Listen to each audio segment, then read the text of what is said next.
चलिए भाई, तो लास्ट क्लास में हम लोग अल्कोहल में हम लोग एस्टरिफिकेशन वगैरह देखे थे, है ना, और एसिटल हेमी एसिटल फॉर्मेशन और उनका कुछ कुछ प्रॉपर्टीज़ वगैरह देख लिए हैं। ठीक है, चलो तो थोड़ा सा आगे बढ़ा जाए।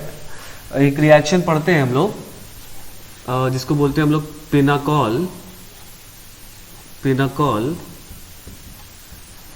पेनाकोलोन रीअरेंजमेंट। रीअरेंजमेंट रिएक्शन है, मतलब मॉलिक्यूल में कुछ बॉन्ड्स, कुछ एटम्स, मॉलिक्यूल्स का, मॉलिक्यूल के अंदर, है ना, ग्रुप्स का रीअरेंजमेंट होता है। ठीक है, पेनाकोलोन रीअरेंजमेंट। वैसे तो ये रिएक्शन जो है वो एल्डिहाइड कीटोन में भी है और वहाँ पर भी हम लोग पढ़ सकते हैं, और ये बिकॉज अल्कोहल का भी रिएक्शन है तो हम लोग यहाँ पर भी देख सकते हैं। ठीक है, तो हम लोग फिलहाल इसको यहाँ देख लेते हैं, क्योंकि जितना ज़्यादा चीज़ें जल्दी देखेंगे उतना ज़्यादा अपने को कॉन्फिडेंस आता है और ज़्यादा चीज़ें कवर होती रहती हैं। ठीक है, चलो भाई, तो देखो पेनाकोलोन रिएरेंजमेंट में क्या है। एक ऐसा मॉलिक्यूल है जिसको हम लोग बोलते हैं पिनाकॉल। ठीक है, ये यहाँ पर जुड़ा है। This molecule is called pinnacle. Alcohol से बना ऑल, तो ये 1,2 डायॉल है ना, ध्यान से देखो तो विसिनल डायॉल है ना भाई। तो बेसिकली इस पर्टिकुलर मॉलिक्यूल का जो जनरल नेम है, इसको हम लोग पिनाकॉल बोलते हैं। जैसे CH2OH को हम लोग इथिलीन ग्लाइकॉल बोलते हैं, उसी तरह से इस पर्टिकुलर मॉलिक्यूल को हम लोग पिनाकॉल बोलते हैं। ठीक है, लेकिन ये जो रिएक्शन है ये विसिनल डायॉल्स का रिएक्शन है। विसिनल डायॉल्स का मतलब समझे, 1,2 डायॉल, है ना भाई। तो this reaction is of 1,2 dial, है ना। अच्छा, इसका अगर हम लोग रिएक्शन करा दें कॉन्सनट्रेटेड H2SO4 के साथ और थोड़ा बहुत वार्म कर दें, या सिंपली एरो पर H+ हीट ऐसा लिखा हो, है ना, तो ये हो गया अपना पिनाकॉल और कॉन्सनट्रेटेड H2SO4 हीट या H+ हीट। ठीक है, तो जो मॉलिक्यूल बनता है यहाँ पर वो ऐसा मॉलिक्यूल बनता है ना, वो आपको अभी बॉन्ड लाइन नोटेशन में हम लोग ऐसा लिख दे रहे हैं, है ना, ऐसा मॉलिक्यूल बनता है। या इसको भी यहाँ पर लिखना चाहे तो यहाँ पर कौन कौन होगा, CH3, यहाँ पर भी कौन होगा, CH3। ठीक है, तो इस मॉलिक्यूल में ये कीटोन है तो इसलिए इसका नाम हो जाता है पेनाकोलोन। ठीक है, दिस इज कॉल्ड पेनाकोलोन। इतनी बात आई समझ में। तो देखो, क्योंकि इसमें फंक्शनल ग्रुप कीटोन है तो ये पेनाकॉल से बना हुआ कीटोन बना, तो इसलिए इसका नाम रख दिया जाता है पेनाकोलोन। और ये एक रीअरेंजमेंट रिएक्शन है ना, और ये बात अपने को समझना है ना, कैसे ये रिएक्शन हो रहा है, दिस रीअरेंजमेंट रिएक्शन। इतनी बात आई समझ में। अगर यहाँ नॉर्मल अल्कोहल होता, मतलब 1 अल्कोहल होता, मतलब मोनो अल्कोहलिक कंपाउंड होते और H+ हीट लिखा रहता था, तो आपके दिमाग में सबसे पहले कौन सी बात जाती थी, आपके दिमाग में E1 मैकेनिज्म जाता था, क्योंकि कंसंट्रेटेड H2SO4 हीट और अगर यहाँ पे मोनो अल्कोहल होता तो आपको दिमाग में E1 मैकेनिज्म जाता और प्रोडक्ट आप बनाने की क्या सोचते, आप एल्कीन बनाने की सोचते। ठीक है, लेकिन यहाँ पर जब 1,2 डायॉल होगा और एरो पर H+ हीट, मतलब सेम वही रिएजेंट जो E1 मैकेनिज्म में हम लोग इस्तेमाल करते थे, अगर वही यहाँ पर भी होगा तो इस बार हम लोग एल्कीन बनाने की नहीं सोचेंगे, इस बार हम लोग पिनाकोलोन बनाने की सोचेंगे, ये रिएक्शन सोचेंगे। मतलब मैं क्या बताना चाह रहा हूँ यहाँ पर, आप ये समझो, मैं बताना ये चाह रहा हूँ कि रिएजेंट इज सेम, जो E1 में था वही रिएजेंट यहाँ पर भी है, लेकिन सबस्ट्रेट चेंज हो गया जिसकी वजह से प्रोडक्ट चेंज हो गया। तो ऐसा नहीं है कि H+ हीट कहीं भी दे देगा तो किसी भी मॉलिक्यूल में आप E1 ही कराएंगे, है ना। It also depends upon the substrate as well. Clear बात। तो इसको जल्दी से नोट कर लो, इसका मैकेनिज्म समझा जाए। आसान सा मैकेनिज्म है, क्लियर करें।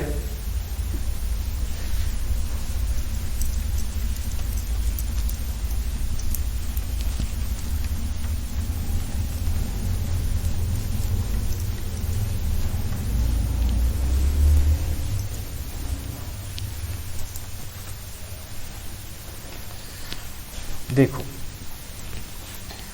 अच्छा मैकेनिज्म है इसका। ये अपना पिनाकॉल है, OH, यहाँ पर भी OH, ऐसा है कुछ, ठीक है। और एरो पर अपना दे दिया है H+। और ये एल्कोहल्स अपने लुईस बेस होते हैं, अपने को मालूम है, और एरो पर अपना H+ दे दिया है। तो ये H+ या तो इस एल्कोहल या इस एल्कोहल पर अटैक करेगा, है ना। इसमें दोनों तरफ का जो मॉलिक्यूल है, दोनों तरफ का जो हिस्सा है वो एग्जैक्टली सिमेट्रिकल है। तो इस वाले केस में अगर हम बात करें तो H+ का अटैक आप किसी भी OH पे करा सकते हो, कोई दिक्कत नहीं है, चाहे आप इस पे करा दो चाहे आप इस पे करा दो। लेकिन अगर कोई अनसिमेट्रिकल पिनाकॉल होगा, समझिए टर्मिनोलॉजी, अनसिमेट्रिकल पिनाकॉल, ये सिमेट्रिकल पिनाकॉल है ना, इसको बीच से काटोगे जैसा इधर है वैसे इधर है, तो ये सिमेट्रिकल पिनाकॉल है। इसमें H+ का अटैक चाहे इधर कहीं भी करा सकते हो आप, क्योंकि दोनों तरफ से सेम कार्बोकेटाइन मिलेगा, है ना। लेकिन अनसिमेट्रिकल होगा तो सोचो अटैक किधर होना चाहिए, बात समझ में आ रही है। अगर अनसिमेट्रिकल है तो सोचिए अटैक किधर होगा। अगर अनसिमेट्रिकल होगा तो H+ का पहला अटैक, ये बात हम लोग लिखेंगे भी, उस OH पर होगा जो ज़्यादा स्टेबल कार्बोकेटाइन दे, ठीक है। चलो समझते हैं पहले। तो इसमें तो हम लोग कहीं पर भी अटैक करा दिए, तो एक बार ऐसा अटैक हुआ, यहाँ पे बन जाएगा OH2+, यहाँ पर अपना OH है ही, ये बहुत अच्छा लीविंग ग्रुप है, यहाँ से ये बाहर चला जाएगा। यही वाला स्टेप इसका RDS होगा जैसा E1 में होता था,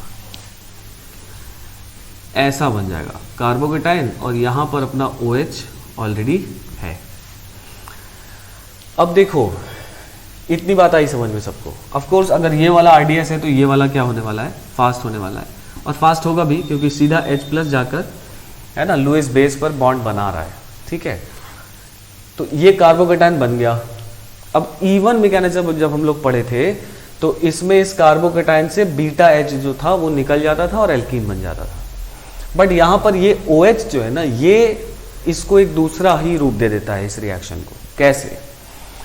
अब देखो ये दोनों जो R पार्ट है, एक ये CH3 पार्ट है, एक ये CH3 पार्ट है, दोनों सेम है यहाँ पर। तो ये R पार्ट का कार्बोकेटाइन पर शिफ्ट होगा, 1-2 शिफ्ट पढ़ते हैं हम लोग। तो यहाँ पर चाहे ये, है ना, क्योंकि ये दोनों तो सेम है, लेकिन जहाँ डिफरेंट होंगे वहाँ इन दोनों में से जो ज़्यादा बेटर माइग्रेटरी एप्टीट्यूड जिसका होगा, क्या बोला मैंने, जिसका ज़्यादा बेटर माइग्रेटरी एप्टीट्यूड, अभी हम लोग समझेंगे व्हाट इज माइग्रेटरी एप्टीट्यूड, है ना। माइग्रेटरी एप्टीट्यूड का मतलब ये कि कौन से ग्रुप के माइग्रेट होने की टेंडेंसी कार्बोकेटाइन पर, शिफ्ट होने की टेंडेंसी कार्बोकेटाइन पर ज़्यादा होगी, उसको हम लोग बोलेंगे कि it has greater migratory aptitude. तो यहाँ पर चूंकि दोनों सेम है तो इस वजह से कोई भी माइग्रेट कर सकता है ना। लेकिन जहां पर ये दोनों ग्रुप डिफरेंट होंगे, मतलब अनसिमेट्रिकल टाइप का होगा, तो इन दोनों ग्रुप्स में से जिसका माइग्रेटरी एप्टीट्यूड ज़्यादा होगा वो माइग्रेट करेगा। और माइग्रेटरी एप्टीट्यूड ज़्यादा किसका होगा सर, तो ये बात हम लोग लिखेंगे अभी, ठीक है। तो यहाँ पर क्या होता है, अब इस मैकेनिज्म पर वापस आए, तो यहाँ से ये हुआ, ये बना, कार्बोकेटाइन बन गया, वाटर बाहर चला गया, इन दोनों में से ये माइग्रेट करेगा। माइग्रेट का मतलब कैसा, जैसा 1-2 शिफ्ट पढ़े थे हम लोग, हाइड्राइड शिफ्ट, मिथाइड शिफ्ट, फिनाइड शिफ्ट, वैसा ही कि ये यहाँ से निकलेगा, यहाँ से ये निकल जाएगा तो CH3 पे माइनस आएगा, इस कार्बन पे कैसे चार्ज आएगा, पॉजिटिव, और फिर ये नेगेटिव वाला इस पर माइग्रेट कर जाएगा। और ये हम लोग एक ही लाइन में लिख दे रहे हैं। समझ के बाद कैसे माइग्रेट हो रहा है, ये वाला बॉन्ड ऐसे टूट रहा है कि इस कार्बन पे प्लस और इस कार्बन पे माइनस, और फिर ये माइनस वाला इस पर जाके माइग्रेट हो जा रहा है, ठीक है। तो और ये जो माइग्रेशन है ये कंप्लीटली इंट्रामॉलिक्यूलर है। Migration is completely intramolecular. समझ गए, इंट्रामॉलिक्यूलर मतलब with in the same molecule, है ना। ये सब बातें समझिए। जैसे अगर आपको क्वेश्चन दे दे कि एक वेसल में 2-3 टाइप का पिनाकॉल डाल दिया है ना, जैसा ये एक पिनाकॉल है, इसी तरह से 1-2 टाइप का और पिनाकॉल डाल दिया है, तो ऐसा कभी नहीं होगा कि एक का ये R पार्ट दूसरे वाले पर माइग्रेट करे और दूसरे का R पार्ट इस पर माइग्रेट करे, ऐसा नहीं होगा। ये यहां से निकल रहा है तो यहां से इसी मॉलिक्यूल में intramolecular within this same molecule ही ये माइग्रेट होता है, हमेशा ध्यान रखिएगा। समझ गए? क्योंकि इस पर सवाल बनते हैं। तो माइग्रेशन इज कंप्लीटली इंट्रामॉलिक्यूलर। तो ये है ना, फर्स्ट पोजीशन से सेकंड पोजीशन पर जैसा कि 1-2 शिफ्ट पड़े हो वैसे माइग्रेट हो जाएगा। और माइग्रेट होने के बाद अगर आप ध्यान से देखें तो यहाँ पर CH3 बचेगा, फिर COH रहेगा, यहाँ प्लस चार्ज आ जाएगा, और यहाँ पर 2 मिथाइल था पहले से, एक ये था और एक ये चला गया, तो इस पर 3 मिथाइल ग्रुप इस तरह से हो गए। ठीक है, अब देखो यहाँ ऐसा क्यों हुआ, यहाँ बीटा H क्यों नहीं निकला सर, है ना? तो यहाँ ऐसा इसलिए हुआ कि ये माइग्रेट करने के बाद ये जो प्लस चार्ज है ये बैक बॉन्डिंग से स्टेबलाइज्ड है ना? ये जो प्लस चार्ज है ये बैक बॉन्डिंग से स्टेबलाइज्ड है, और इस तरह का कीटोन जो कि एक स्टेबल कीटोन है CH3 ऐसा H प्लस मीडियम से आया था वापस मीडियम में चला जाएगा, तो ये अपने को इस तरह का मॉलिक्यूल मिलेगा। बात आई समझ में? तो ये 4 स्टेप का मैकेनिज्म है ना, 1 2 3 और है ना यहाँ से यहाँ चौथा। समझ में आ रही बात? तो ये कार्बोनिल का जो थर्मोडायनेमिक स्टेबिलिटी है C डबल बॉन्ड O का, वो थोड़ा सा ज़्यादा होता है, इस वजह से यहाँ पर इस तरह का मैकेनिज्म फॉलो हुआ है। कहानी आई इतनी समझ में ना? तो इसको बोलते हैं हम लोग पिनाकोलोन रीअरेंजमेंट। तो यहाँ पर 2 बातें हम लोग किसी भी, पहले इसको नोट कर लो फिर हम बात किया है भाई। तो देखो यहाँ पर अगर हम लोग बात करें तो यहाँ पर 2 बातें हैं, है ना? ये मैकेनिज्म तो समझ में आ गया कैसे होता है। तो 2 बातें हैं और एक कंफ्यूजन है, ये तीनों बात पर हम करते हैं। किसी भी अनसिमेट्रिकल अगर पिनाकॉल होगा तो उसमें H प्लस का पहला अटैक हमेशा उस OH ग्रुप पर होगा जो ज़्यादा स्टेबल कार्बोकेटाइन प्रोड्यूस करे। ठीक है, नीचे नोट करके एक पॉइंट लिखिए, नोट करके पॉइंट नंबर 1। ठीक है, नोट करके पॉइंट नंबर 1, H प्लस नहीं लिखो, in case of unsymmetrical pinacols, in case of unsymmetrical pinacols, H plus will attack on that carbon, that OH. In unsymmetrical pinacols, H plus will attack on that OH, which gives more stable carbocation in first step, which gives more stable carbocation in first step. ठीक है, unsymmetrical में H plus का attack आप वहीं कराओगे जहां ज्यादा stable carbocation मिलेगा। ठीक है, फिर सेकेंड पॉइंट लिखो, सेकेंड पॉइंट, इन सेकेंड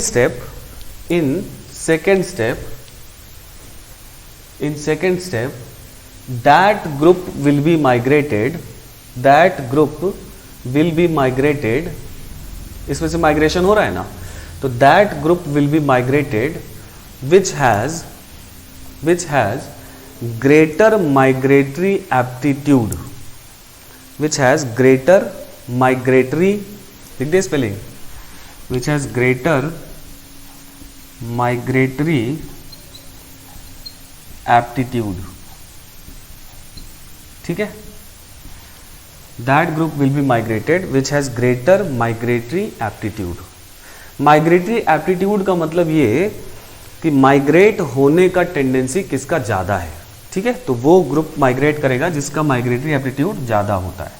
तो अगर हम लोग इन जनरल बात करें तो हाइड्रोजन का माइग्रेटरी एप्टीट्यूड सबसे ज़्यादा होगा, फिर उसके बाद बेंजीन कंटेनिंग किसी एराइल ग्रुप का होगा, और सबसे लास्ट में किसी आर पार्ट का, मतलब इधर से इधर जाने पर जो माइग्रेटरी एप्टीट्यूड है ना, माइग्रेटरी एप्टीट्यूड है वो ज़्यादा होता है। सबसे ज़्यादा हाइड्राइड का, फिर एराइल का, फिर किसी भी एलिफेटिक आर पार्ट का। ठीक है, अच्छा इसको भी हम लोग ओपन करके लिखेंगे, पहले मैं इसको क्लियर कर रहा हूँ। ठीक है,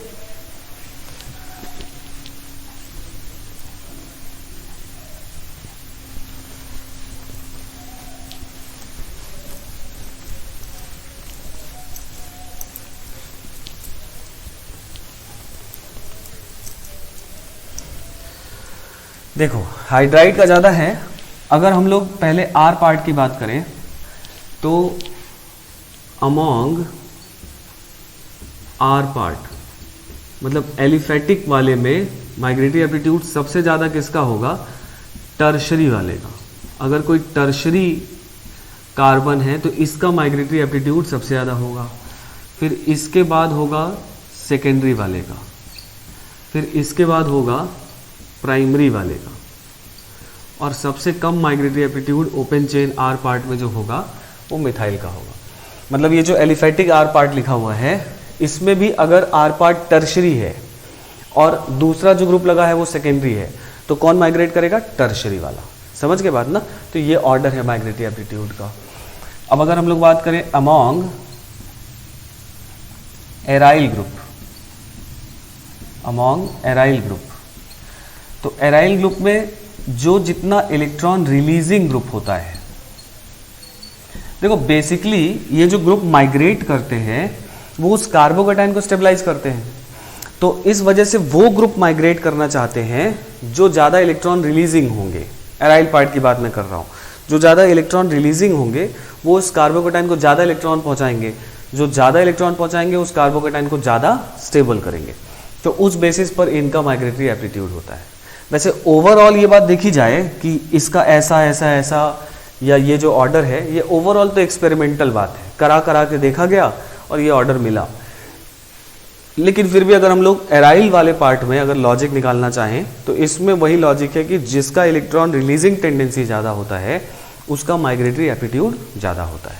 तो जैसे ये है, ये प्लस एम से इस बेंजीन में इलेक्ट्रॉन पहुंचाएगा तो इसका माइग्रेटरी एप्टीट्यूड ज़्यादा होगा। फिर इसके बाद मान लो इससे कम इलेक्ट्रॉन रिलीजिंग आ जाए, CH3 ये प्लस एम से दे रहा है, ये प्लस एच से दे रहा है, तो ये कम इलेक्ट्रॉन रिलीजिंग है। फिर इसके बाद मान लो बेंजीन, फिर इसके बाद अगर हम लोग ले लें तो जैसे मान लो अगर आ गया यहाँ पर क्लोरीन, है ना, फिर इसके बाद अगर हम लोग ले लें तो यहाँ पर आ गया NO2, तो ये इलेक्ट्रॉन विड्रॉइंग है, ये इलेक्ट्रॉन विड्रॉइंग है, तो इनका माइग्रेटरी एप्टीट्यूड जो है वो कम होता चला जा रहा है। बात समझ में आ रही है ना? तो माइग्रेटरी एप्टीट्यूड इस तरह से जो है वो घटता है। समझ गए इतनी बात? अच्छा, इसमें एक जगह यहाँ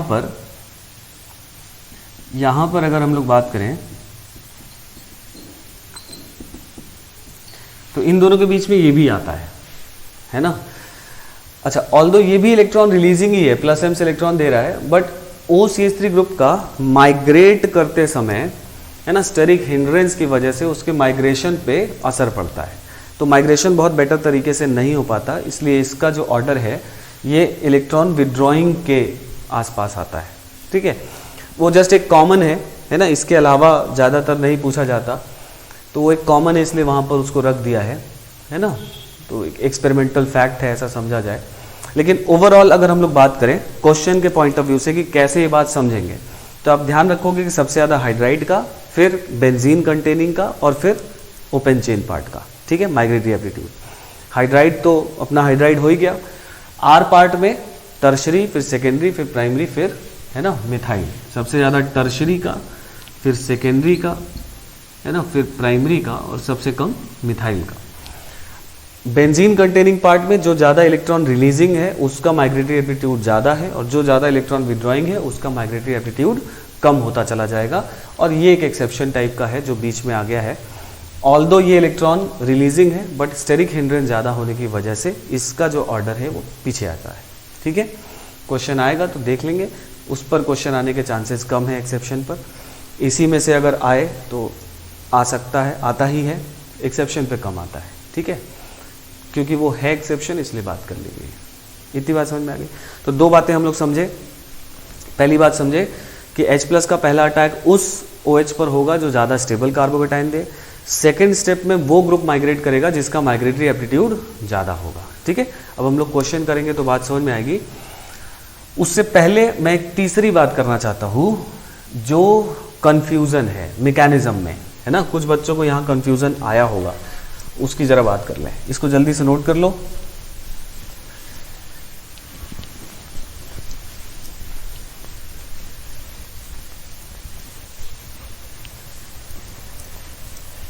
देखो, ये जो मैकेनिज्म हम लोग पढ़े अभी, उसमें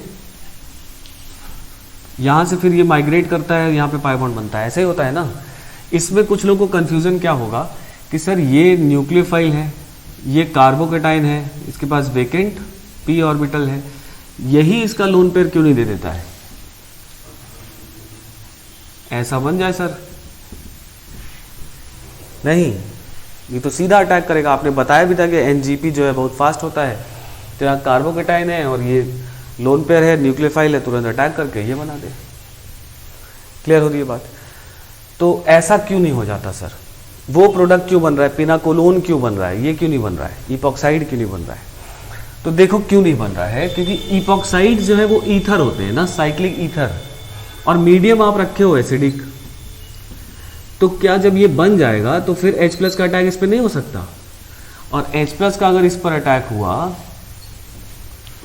तो यहां पर फिर से ये अच्छा लिविंग ग्रुप बन गया, फिर से तो इसका एक रेजोनेटिंग स्ट्रक्चर ये सोच सकते हो। आई बात समझ में मैं क्या कह रहा हूं, है ना? मैं ये बात कह रहा हूं कि अगर ये ऐसा हो गया तो ये वापस ओपन अप हो जाएगा, क्योंकि मीडियम तो हाईली एसिडिक है ही। क्लियर बात?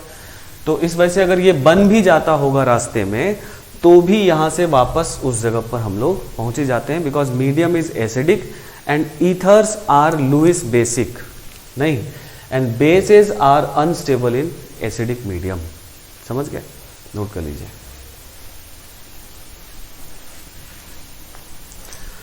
अब इस पर क्वेश्चन किया जाए।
इसको करिए, फिर आगे देखा जाए।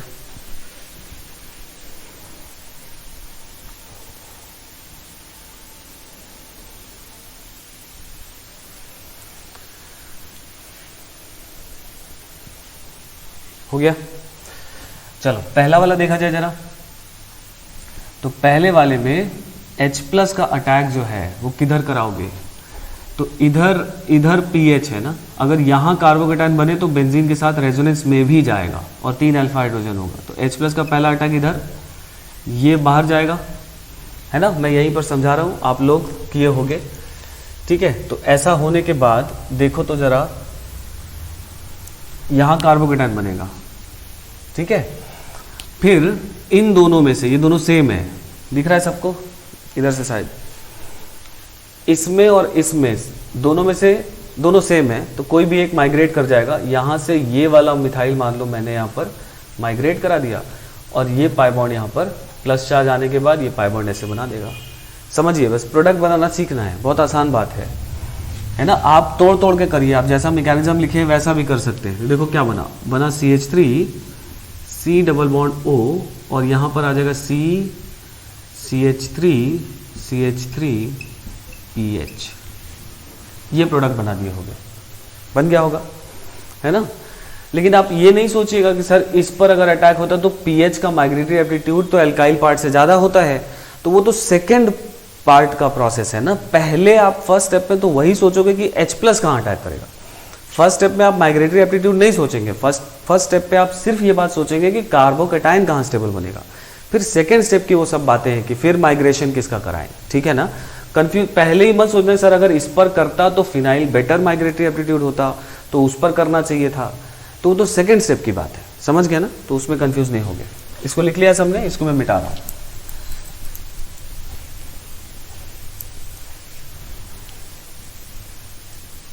चलो फिर देखो, अब सिमिलरली इस वाले में H प्लस का अटैक किस वाले OH पर होना चाहिए भाई, तो इस पर होना चाहिए क्योंकि ये वाला इलेक्ट्रॉन रिलीजिंग है, तो यहाँ कार्बोकैटायन इस कार्बोकैटायन से ज़्यादा स्टेबल बनेगा, तो ये इस पर आके इसको बाहर कर दिया। तो यहाँ पर जो कार्बोकैटायन बनता दिखाई दे रहा है, ठीक है, मैं इसी में बता रहा हूँ, आप अपना अलग से बनाएंगे, ऐसा बन जाएगा।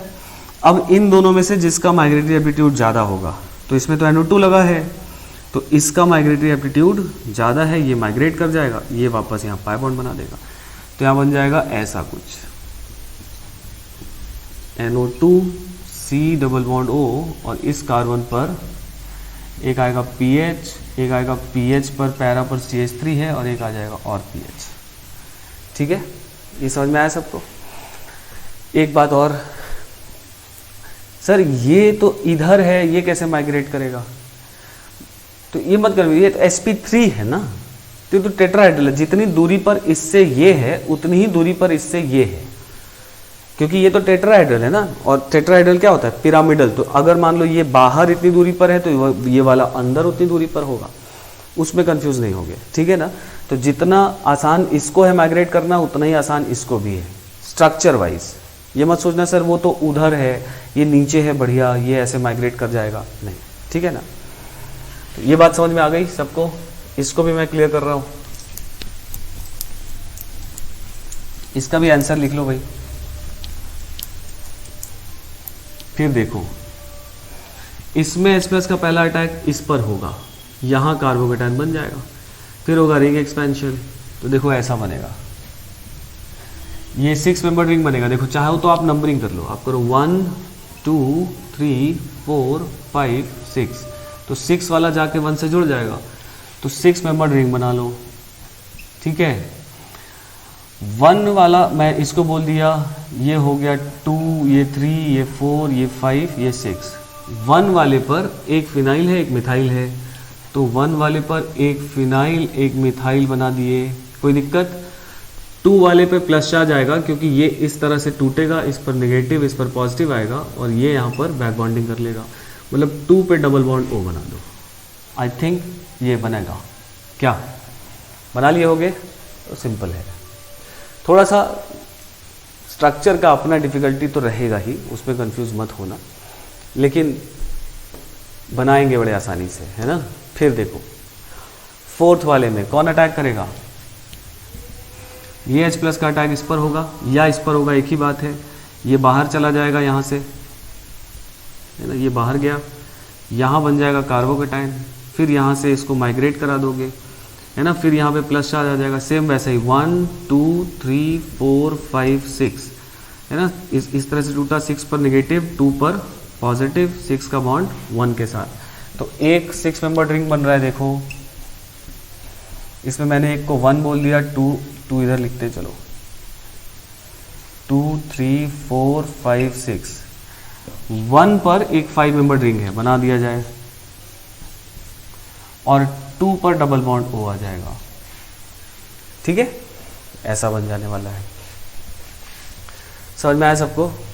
चलो 5th वाला जरा देखा जाए, इसको नोट कर लो पहले सब लोग, फिर उसके बाद 5th वाला समझते हैं। ये मैं मिटा रहा हूं, है ना।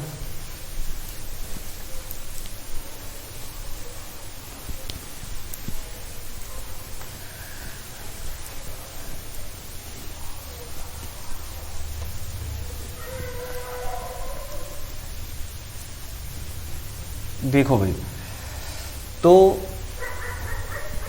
इसमें इनिशियली हो सकता है दिक्कत हो रही हो लोगों को स्ट्रक्चर बनाने में, लेकिन इसमें घबराना नहीं है ना।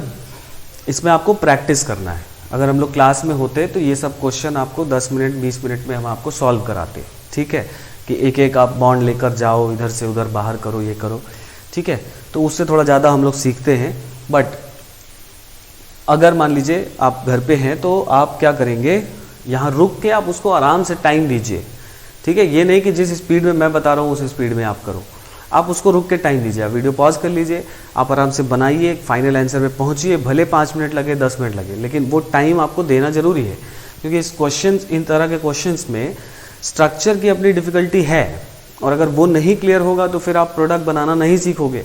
तो आप कितना भी ऑर्गेनिक जान लो, अगर प्रोडक्ट बनाना नहीं सीखेंगे तो फिर आंसर कहाँ से आने वाला है, ठीक है। तो ये आप टाइम दीजिए। 5th वाला, अब 5th वाले में सर ये तो पिनाकॉल है ही नहीं, तो देखो ये पिनाकॉल नहीं है, लेकिन पिनाकॉल जैसा रिएक्शन यहाँ पर होगा। कैसे होगा कि एरो पर AgNO3 दे दिया और यहाँ पर एल्काइल हैलाइड है, तो एल्काइल हैलाइड जो है ना, हम लोगों ने एल्काइल हैलाइड में पढ़ा था कि अगर कोई लुईस एसिड बनेगा तो Ag+ जो कि लुईस एसिड है ना, ये इस क्लोराइड को यहाँ से बाहर कर देगा, और बाहर करने का जो मेन ड्राइविंग फोर्स होता है वो AgCl का प्रेसिपिटेट होता है। बात किए थे हम लोग। तो ये प्राइमरी भी बना है, लेकिन कोई बात नहीं, ये तो प्रेसिपिटेट हो ही जाएगा। अब सेम, अब पिनाकॉल जैसा रिएक्शन हो गया है ना। अगर आप देखें तो यहाँ कार्बोकेटाइन बनना चाहिए था, पिनाकॉल में बनता ही था, यहाँ बन गया है, भले रिएजेंट और सबस्ट्रेट क्या है। अब ये 1,2 शिफ्ट यहाँ पर हो जाएगा, एक 6 मेंबर रिंग बन जाएगी, है ना, 6 मेंबर रिंग बन जाएगी और डबल बॉन्ड O आ जाएगा, ये बन जाएगा। आई कहानी समझ में सबको, ठीक है ना। चलो, तो जरूरी नहीं कि पिनाकॉल में ही ये रिएजमेंट हो, पिनाकॉल जैसा मॉलिक्यूल भी दे सकता है। बस आपको ये चाहिए कि जिस कार्बन पे पॉजिटिव चार्ज आए उसके अगर अल्फा पोजीशन पर अगर OH ग्रुप जुड़ा हुआ है तो पिनाकॉल जैसा रिएक्शन सोचेंगे, है ना। लॉजिकली वही है, मैकेनिज्म वाइज वही है, ठीक है। और भी इसमें एग्जांपल हो सकते हैं, जैसे और भी देख लो, जैसे मान लो ऐसा है,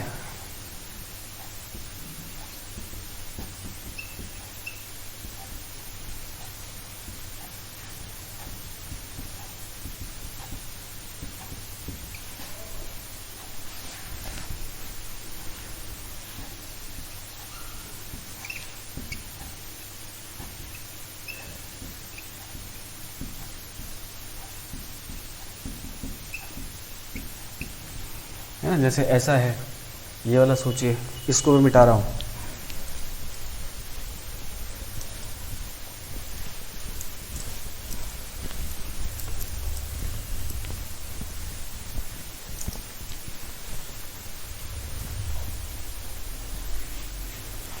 हो गया होगा।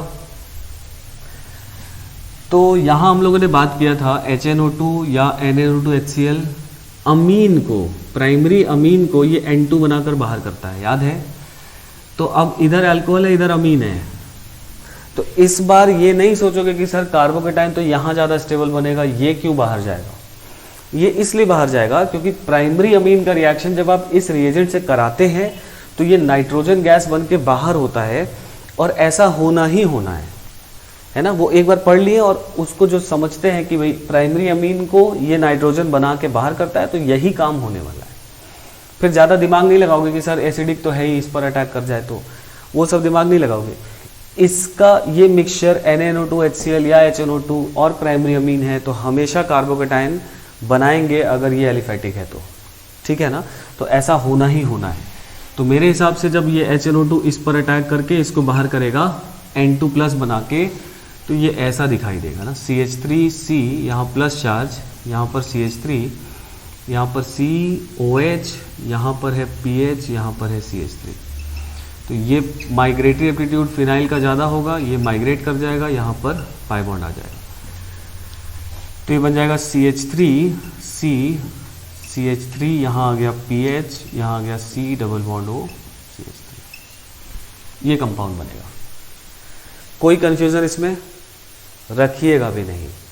अगर ये रिएजेंट दिया है और प्राइमरी अमीन दिया है तो कोई दिमाग नहीं लगाना है, प्राइमरी अमीन को बाहर करना है N2 गैस बनाकर, और उसका मैकेनिज्म हम लोगों ने लिखा हुआ है और एक बार आपको लिखने के लिए होमवर्क भी दिया था, भगवान जाने आपने किया है कि नहीं किया है। ठीक है, तो ये बात क्लियर हुई सबको। चलो फिर देखो, अच्छा एक और इसमें थोड़ा सा डिफिकल्टी लेवल बढ़ा के, जैसे मान लीजिए ऐसा हो गया,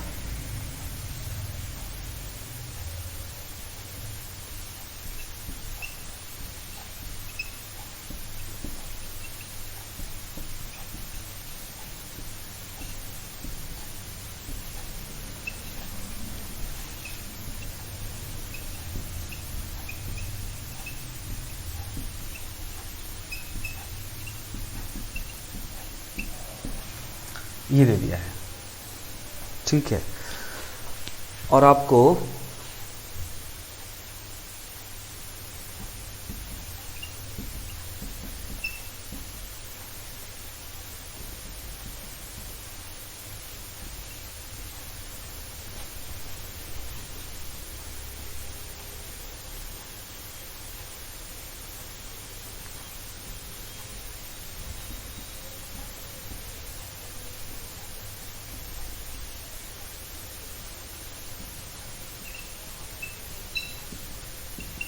थोड़ा सा स्टीरियो केमिस्ट्री यहाँ पर ऐड मान लीजिए किया जाए।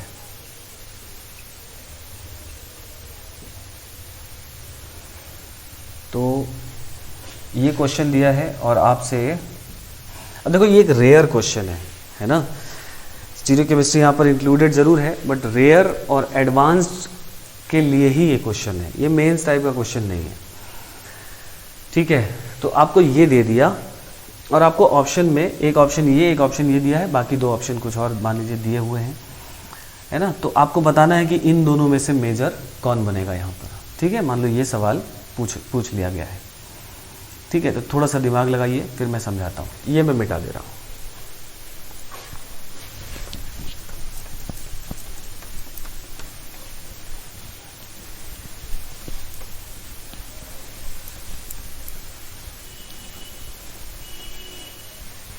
कॉन्फर्मेशन बना के दिया है,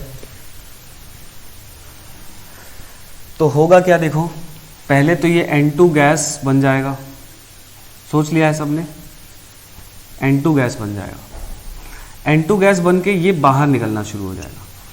ठीक है, तो जब ये बाहर निकलना शुरू हो जाएगा तो मैं देखो यहां बना रहा हूं,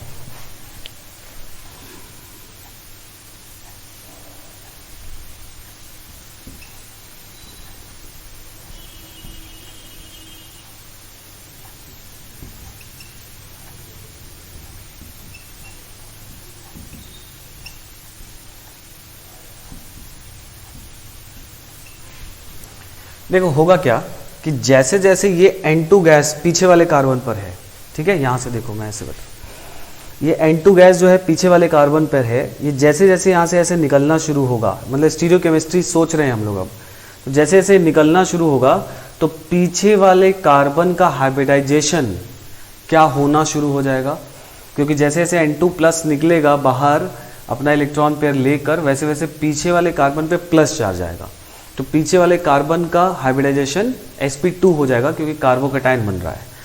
तो एक्चुअली इस रिएक्शन में होता क्या है देखो, कि जैसे जैसे ये बाहर निकलने लगता है वैसे वैसे इस पीछे वाले कार्बन पर, है ना, अगर sp2 हाइब्रिडाइजेशन आने लगता है, मतलब पॉजिटिव चार्ज आने लगता है, तो sp2 अगर हम लोग किसी एटम की बात करें तो उसमें एक p ऑर्बिटल होता है ना खाली, तो जैसे जैसे ये निकलेगा तो ये पीछे क्या छोड़ता चलेगा, एक p ऑर्बिटल पीछे वाले कार्बन पे। आई बात समझ में, मतलब पीछे वाले कार्बन से निकल रहा है, तो जैसे जैसे ये निकलेगा अपना इलेक्ट्रॉन पेयर लेकर तो कार्बोकैटायन बनेगा, तो p ऑर्बिटल वो छोड़ता जाएगा पीछे पीछे, क्योंकि p ही ऑर्बिटल के साथ बॉन्ड बनाया था पहले, वही sp3 था, जब निकलेगा तो वो sp2 होगा तो वही p हो जाएगा, तो पीछे क्या छोड़ने लगेगा, p ऑर्बिटल। तो इस p ऑर्बिटल का डायरेक्शन कैसा होगा, ऐसा। क्यों ऐसा होगा, क्योंकि ऐसा दिया है कॉन्फर्मेशन, तो ऐसा डायरेक्शन होगा। और जैसे जैसे पीछे वाले, देखो ध्यान से, अब पीछे वाले कार्बन पे जैसे जैसे ऐसा N2 गैस निकलेगा, p ऑर्बिटल इधर ही डेवलप होगा, और फिनाइल ग्रुप किधर है, आगे। फिनाइल ग्रुप किधर है, आगे, ऐसा नीचे है, दिख रहा है सबको, ठीक है। तो ये N2 निकल रहा है, यहाँ p ऑर्बिटल डेवलप हो रहा है पीछे वाले पर, देखो ध्यान से। तो उसी समय जब ये निकल रहा है, जब यहाँ पे p ऑर्बिटल डेवलप हो रहा है, उसी समय ये फिनाइल, क्योंकि माइग्रेट यहाँ से किसको होना है, फिनाइल को ही होना है, क्योंकि वही अच्छा माइग्रेटरी एप्टीट्यूड है। तो ये फिनाइल जो है ये इधर से माइग्रेट होकर इस वाले कार्बन पर जो p ऑर्बिटल खाली हो रहा है, दिखाई दिया सबको, ये पहले नीचे था, ये इधर से निकल रहा है, यहाँ p ऑर्बिटल डेवलप हो रहा है। तो जैसे जैसे p ऑर्बिटल डेवलप होगा, यहाँ से ये जो फिनाइल ग्रुप है ये माइग्रेट होना एंटी, जिधर से निकल रहा है उसके अपोजिट डायरेक्शन से ही ये माइग्रेट होगा हमेशा, क्योंकि इधर से तो निकल रहा है ना, तो ये इधर से माइग्रेट नहीं होगा, क्योंकि इधर से तो इस N2 गैस का p ऑर्बिटल के साथ तो बॉन्ड अभी भी होगा ना थोड़ा बहुत, समझ रहे हो, क्योंकि अभी निकला नहीं है, डॉटेड लाइन बनाई है हम लोगों ने, लेकिन नीचे का p ऑर्बिटल क्या है, वो खाली हो रहा है। तो ये phenyl anti to this leaving group हमेशा होता है ऐसा, जब ये है ये anti to this leaving group migrate करता है और ये बाहर निकल जाता है, समझ गए। तो जिधर से लीविंग ग्रुप निकल रहा है उसके एंटी पोजीशन से फिनाइल आकर जुड़ जाएगा। तो अब स्टीरियोकेमिस्ट्री क्या होगी ये आपको समझना है, ठीक है। समझ में आई इतनी बात, थोड़ा सा डिफिकल्ट है। तो ये फिनाइल यहां से निकल के इस p ऑर्बिटल में ऐसा जाके जुड़ जाएगा। तो देखो मेरे हिसाब से, और फिर अगर इस मॉलिक्यूल को इधर से देखें तो देखो यहाँ पर आ जाएगा CH3, है ना, और फिर यहाँ पे जैसे जैसे ये फिनाइल यहाँ से निकलेगा, यहाँ प्लस आ जाएगा, ये बैक बॉन्डिंग कर लेगा, तो C डबल बॉन्ड O। फिर देखो इधर से अगर आप देखोगे तो CH3 किधर दिखाई दे रहा है भाई, ऐसे जा रहा है, तो CH3 आपकी तरफ, बाहर की तरफ, ऐसा कुछ नहीं, CH3 आपकी तरफ और D पीछे की तरफ है। आप जब इधर से देखोगे मॉलिक्यूल को, CH3 आपकी तरफ है, D पीछे है, तो D रहेगा पीछे और pH रहेगा किधर, नीचे। बात समझ में आ रही है, pH रहेगा किधर, नीचे, ठीक है। तो अगर ऐसा बना हुआ है तो इन दोनों में से आप स्टीरियोकेमिस्ट्री पहचान जाएंगे। आई थिंक B यहाँ पर सही है, बोलो समझ में आया ना। थोड़ा सा स्टीरियोकेमिस्ट्री इसका थोड़ा सा डिफिकल्ट है, इसीलिए मैं बोल रहा हूँ कि ये क्वेश्चन जो है एक बहुत अच्छा क्वेश्चन हो गया और काफ़ी रेयर है, एडवांस में भी आज तक नहीं पूछा गया है, बट हाँ ठीक है। ये इंपॉर्टेंट बात है इसमें कि जिधर से भी लिविंग ग्रुप जाता है उसके एंटी पोजीशन से ही माइग्रेशन होता है हमेशा। लिविंग ग्रुप जाने के डायरेक्शन के एंटी पोजीशन से माइग्रेशन होता है, ये पॉइंट लिख लो, है ना। लिखिए, migration always takes place, migration always takes place from anti-position of the leaving group. Migration always takes place from anti-position of the leaving group. From anti-position of the leaving group. समझे बात, clear हुआ इतना। हमेशा anti position से होता है। अब ये कॉन्फर्मेशन ही आपको ऐसा दे दिया था कि इधर बढ़िया नाइट्रोजन गैस बन के निकल रहा था और उसका एंटी पोजीशन पे फिनाइल था, और आगे वाले कार्बन पे, इस वाले कार्बन पर एक मिथाइल और एक फिनाइल ग्रुप है जिस पर OH जुड़ा है। तो या तो मिथाइल माइग्रेट करता है या फिनाइल माइग्रेट करता है, इन्हीं दोनों में से कोई माइग्रेट करता। क्योंकि फिनाइल का माइग्रेटरी एप्टीट्यूड ज़्यादा है तो ये माइग्रेट करेगा, और वो एंटी बना के दे ही दिया है। किसी क्वेश्चन में ऐसा भी हो सकता है कि फिनाइल यहाँ दे और मिथाइल यहाँ दे और आपसे प्रोडक्ट पूछ ले, तो क्या करोगे, पहले मिथाइल फिनाइल यहाँ दे दिया और मिथाइल यहाँ दे दिया, तो पहले फिनाइल को यहाँ लाओगे और मिथाइल को यहाँ लाओगे, मतलब रोटेट कराओगे, इसके एंटी पर लाओगे मिथाइल फिनाइल को, तब उसको माइग्रेट करोगे और तब स्टीरियोकेमिस्ट्री डिसाइड करोगे। समझे मेरी बात मैं क्या कह रहा हूँ। अगर ये कॉन्फर्मेशन ना देकर आपको ऐसा कॉन्फर्मेशन दे देता, यहाँ पर मिथाइल दे देता और यहाँ पर फिनाइल दे देता, वो एक और डिफिकल्ट क्वेश्चन होता। इसलिए उसको, है ना, इस लेक्चर में छोड़ देते हैं, आप ट्राई करोगे। अगर ऐसा दे देता तो आप ये नहीं कि सर इसके एंटी तो मिथाइल है इसको करा देते हैं, भाई मॉलिक्यूल में ये थोड़ी माइग्रेशन होगा। या इसके पहले हम लोग जितने क्वेश्चन किए उसमें ये सोचे क्या कि कौन एंटी है कौन सिन है। हमने बोला ना आपको कि बस कहीं से भी जो बेटर माइग्रेटरी एप्टीट्यूड है उसको कराओगे। तो इसमें भी माइग्रेशन उसी का होगा जो बेटर माइग्रेटरी एप्टीट्यूड होगा।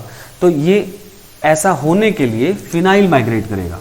तो फिनाइल माइग्रेट करने के लिए ऐसे नहीं हो सकता यहाँ से, क्योंकि p ऑर्बिटल ऐसा डेवलप हो रहा है। तो फिनाइल को यहाँ लाओगे, मिथाइल यहाँ आएगा, OH इधर चला जाएगा, मतलब आगे वाले को 120 डिग्री रोटेट कराओगे, तब माइग्रेट कराओगे, तब स्टीरियोकेमिस्ट्री लिखोगे। बढ़िया क्वेश्चन हो गया, ठीक है। मतलब अननेसेसरली एक डिफिकल्ट क्वेश्चन हो गया, लेकिन ठीक है, इंफॉर्मेशन रहना चाहिए, पता रहेगा तो कोई भी क्वेश्चन आएगा कॉन्फिडेंस फील करेंगे, ठीक है। चलिए इसको फटाफट नोट कर लीजिए, आगे बढ़ा जाए।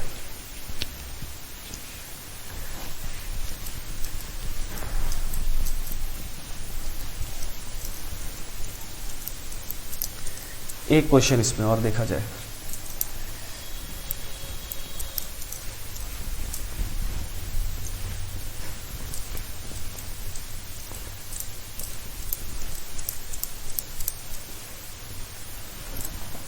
जैसे मान लो एक क्वेश्चन ऐसा हो गया,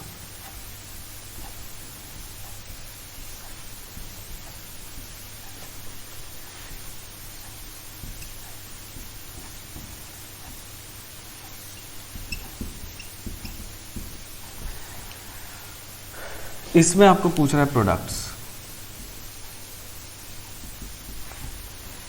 ठीक है। इसको एक बार ट्राई करो तो जरा, क्या प्रोडक्ट बन सकते हैं यहां पर।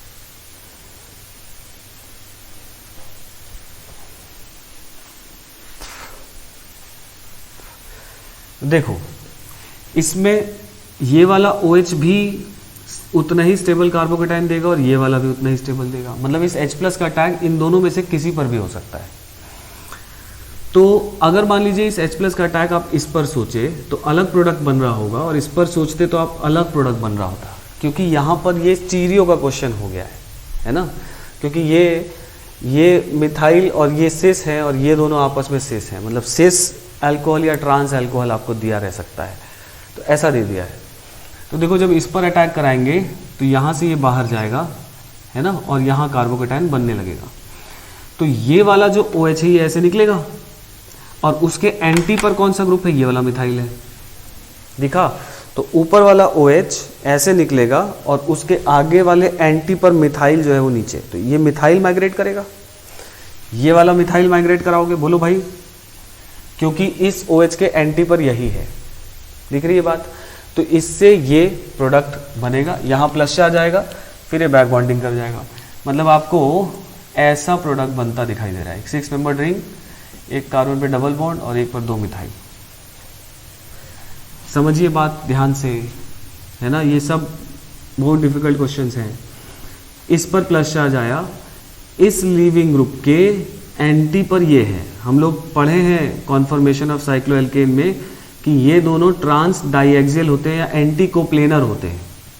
एंटी कोप्लेनर, एक प्लेन पर है और एंटी है, तो यही माइग्रेट करेगा, तो ये मिथाइल माइग्रेट करके वहां चला गया। क्लियर बात। अगर आप H+ का अटैक इस पर कराते हैं, अब देखो अगर H+ का अटैक आप इस पर करा रहे हो, यहां OH2+ बन गया, ये मिथाइल है, यहां OH है, ये मिथाइल है। तो अब देखो ये मिथाइल और ये OH आपस में ट्रांस तो है लेकिन एंटी पोजीशन पर नहीं है, क्योंकि ये इधर से निकल रहा है और ये ग्रुप भी उधर ही है, मतलब स्पेस में दोनों सेम साइड हैं। ये हम लोग HiO4 के जब रिएक्शन पढ़ रहे थे तब भी बात किए थे। तो ये माइग्रेट नहीं कर सकता, तो इसके एंटी ग्रुप इस कार्बन पर ये वाला है, देखो ध्यान से, ये ऐसा ऊपर जा रहा है और ये ऐसा नीचे जा रहा है। मतलब ये अगर मैं इसका पोजीशन बनाऊं स्पेस में तो ऐसा है ऊपर, और इसका बनाऊं तो ये ऐसा है नीचे।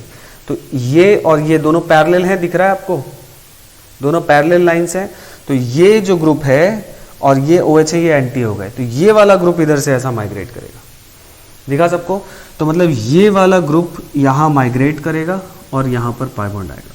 तो देखो अब मैं नंबरिंग करता हूँ ना, ये हो गया 1, ये 2, ये 3, ये 4, ये 5 और ये वाला 6। तो 1 का बॉन्ड हो जाएगा 5 से, मतलब एक 5 मेंबर रिंग मुझे बनता दिखाई दे रहा है। 1 2 3 4 5, बोलो 5 पर एक मिथाइल है, दिख रहा है सबको, 5 पर एक मिथाइल है, और 5 पर ये वाला ग्रुप, इसका कार्बन ऑक्सीजन डबल बॉन्ड और ये वाला ग्रुप, मतलब ऐसा कुछ 5 पर बन रहा है, देखो ये वाला ग्रुप और ये डबल बॉन्ड ओ ऐसा मिथाइल। बोलो भाई, है ना, 1 का बॉन्ड हो गया है 5 से, तो ऐसा कंपाउंड बना है और यहां पर रिंग कॉन्ट्रैक्शन हो गया है, रिंग कॉन्ट्रैक्शन। तो रिंग कॉन्ट्रैक्शन का देखो एक और, जो हम लोग जब रिंग एक्सपेंशन और रिंग कॉन्ट्रैक्शन पढ़े थे, है ना, हाइड्रोकार्बन्स में E1 मैकेनिज्म में, तो वहाँ ये बात आपको छोड़ दिए थे, है ना, कि स्टीरियो केमिस्ट्री की वजह से भी कभी कभी रिंग कॉन्ट्रैक्शन हो जाता है ना। ऑल्दो ये निकल रहा है तो मिथाइल को कर जाना चाहिए था माइग्रेट, लेकिन मिथाइल क्योंकि इसके एंटी नहीं है, जो कार्बोकेटाइन बन रहा है, क्योंकि जैसे जैसे निकलेगा इसका p ऑर्बिटल तो ऐसा डेवलप होगा ना, तो इसका p ऑर्बिटल स्पेस में ऐसा है और ये ऐसा है, तो कहाँ ये कोप्लेनर और एंटी है, लेकिन ये p ऑर्बिटल ऐसा डेवलप हुआ, ये ग्रुप आराम से आके यहाँ पर इस तरह से माइग्रेट कर जाएगा। समझ गए बात मेरी?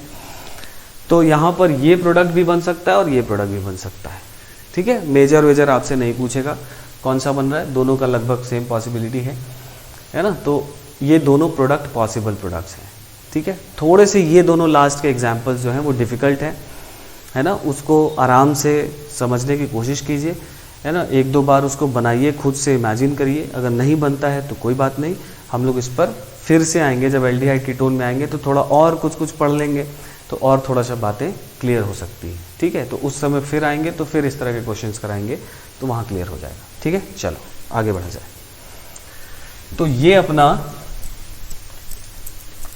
पिनाकॉल पिनाकोलोन रीअरेंजमेंट था और अल्कोहल चैप्टर था। अब हम लोग यहाँ से स्टार्ट करते हैं नया चैप्टर, है ना, ईथर्स।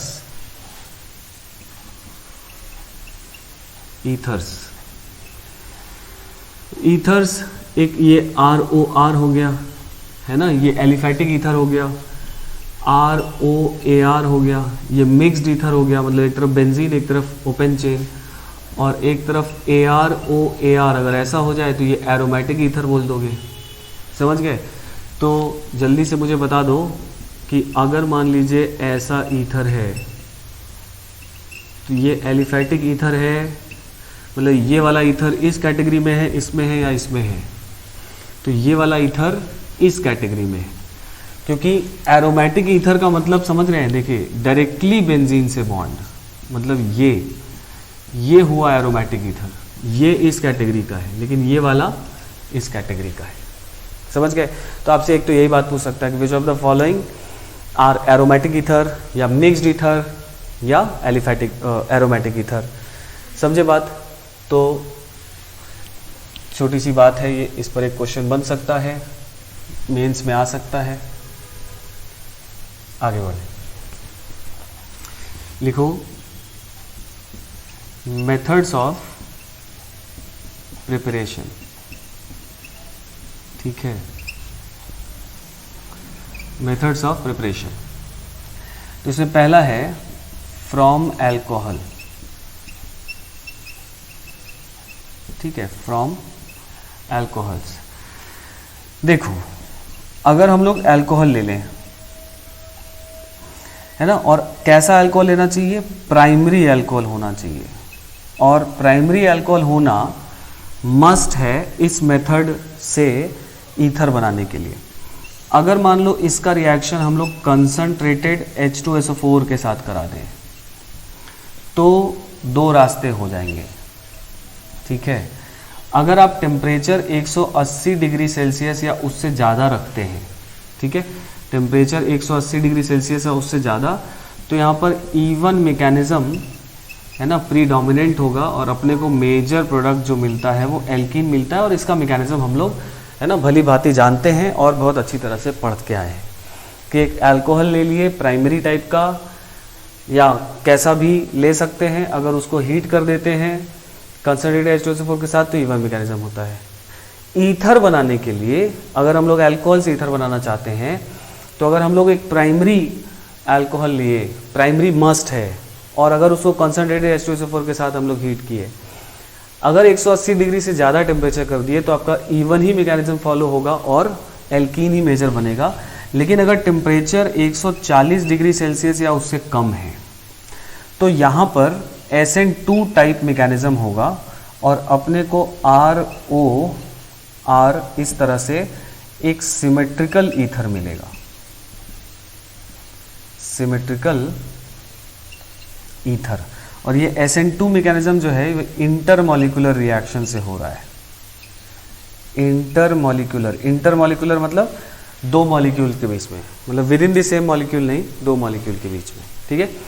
तो ये एक इन्फॉर्मेशन है, ध्यान रखेंगे कि एक प्राइमरी अल्कोहल को अगर एक टेम्परेचर या तो हीट लिखा है, प्राइमरी अल्कोहल हीट लिखा है तो आप सीधा एल्कीन बना दोगे, कुछ नहीं सोचोगे। अगर प्राइमरी अल्कोहल लिया और उसमें टेम्परेचर दे दिया है 180 डिग्री या 190 डिग्री या 200 डिग्री, तब आप E1 से एल्कीन बना देंगे। अगर प्राइमरी अल्कोहल लिया और टेम्परेचर दे दिया है 140 से कम, 140, 130, 120, 100 डिग्री और प्राइमरी अल्कोहल है, तब आप उससे ईथर बनाओगे। और इस मेथड से है ना हमेशा सिमेट्रिकल ईथर ही बनता है, ठीक है। तो इसको नोट करने के बाद नीचे एक पॉइंट पहले लिख लिया जाए, ठीक है। इसको नोट करने के बाद नीचे एक पॉइंट लिखो।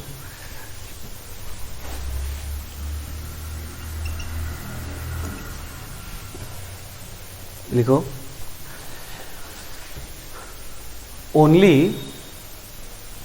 only symmetrical ethers can be formed by this method. Only symmetrical ethers can be formed by this method. ठीक है। सेकेंड पॉइंट लिखो, सेकेंड पॉइंट लिखो, alcohol must be primary. Alcohol must be primary. Otherwise, alcohols must be primary. Otherwise, with secondary and tertiary alcohols, otherwise with secondary and tertiary alcohols, E1 mechanism predominates. E1 mechanism predominates. और E1 mechanism predominate करने का मतलब कि उससे हमेशा alkene ही मिलेगा, ठीक है। तो इसका मैकेनिज्म लिख लिया जाए, कैसे ये ईथर बन रहा है यहाँ पर, है ना। चलो